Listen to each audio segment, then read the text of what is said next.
Welcome back. This is Wisconsin Shoe Guy, and today we're going to do an unboxing. This is the Constance-X seamless hole cut, and they took my measurements, recommended a size, and so now today we're going to take a look at these and see just how beautiful a hole cut can be when it's in this price range. So they included another shoe horn, which I think is just gorgeous. Look at that.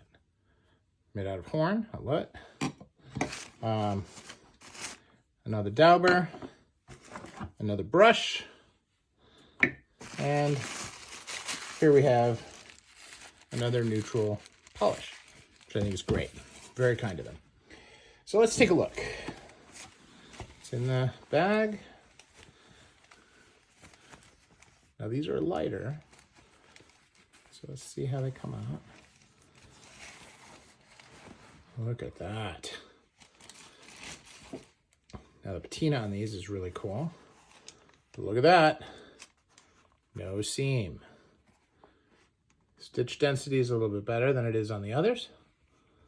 This is, you know, their flagship shoe. 5 eyelet Oxford. Same lining as the others.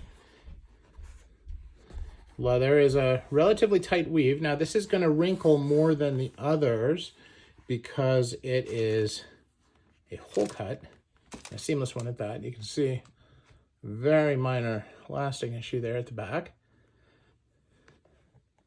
Not something I expect to see.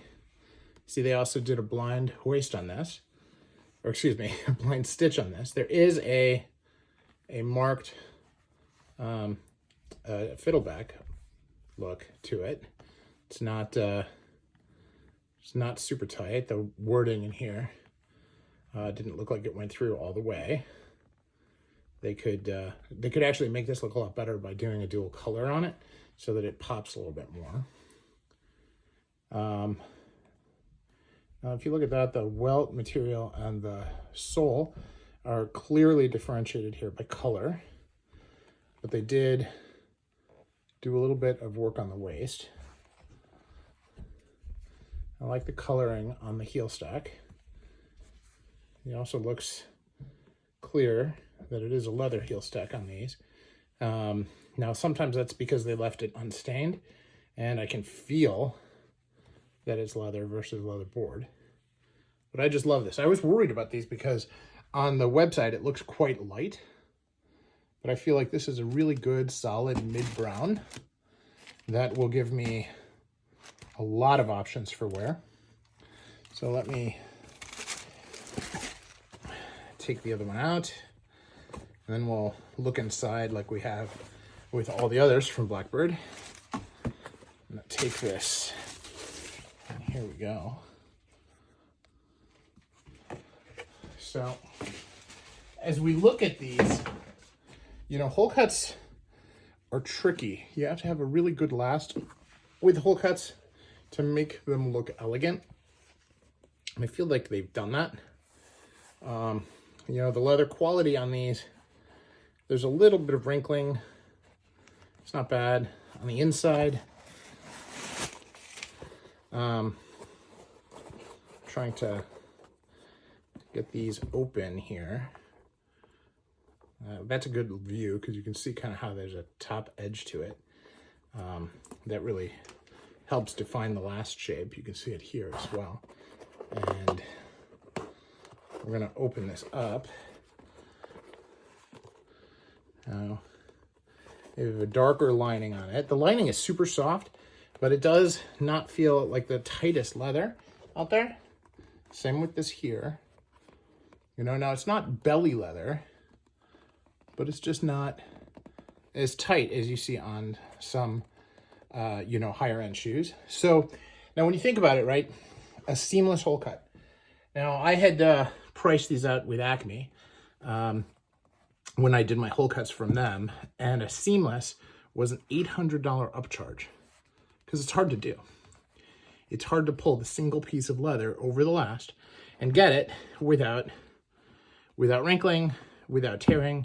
There's no place to hide anything on this shoe model because it's all just there.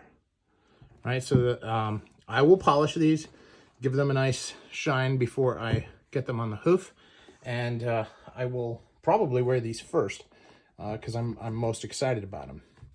I can feel the heel counters in here feel really soft. I like that. You got some good stiffening on the toe, but again, it feels soft like leather, and you know, the leather quality on these is not too bad. It's not exactly what I would see on higher end shoes, but at the same time, the real trick on this is going to be how it wears, because if it wears just as good as the others, then it doesn't matter, and the value of these just skyrockets. They are bringing in some new leathers. They've got Horween, they've got a bunch of others, so it's going to be really interesting to see how this develops. So my first pair, by the way, I did not buy the Acme's. Because at, I think it was $3,200 or $3,400. It was a lot of money. So I decided not to. And I don't remember exactly how much it was, but I remember it was an $800 upcharge. And I think, so yeah, I guess it was $2,600 now that I think about it. But these are, you know, for a couple $100, they are a fantastic value. So I'll go ahead and I'll put into the description of the video the link to this where you can order them, as well as the full description from the website and any comments that I get. They gave me some really nice info on different leathers that they're bringing in for the next round of shoes. So I want you to be able to see that as well. And you know, these guys have been great to work with. They you know, they watch the videos, they provide feedback that I put into the comments, and you know, they're very interested to make sure that they really get to see everything that's out there. So this is Wisconsin Shoe Guy, and I'm out. Let me know your thoughts on these Blkbrd seamless loafers, or not loafers, Wholecuts. Thanks.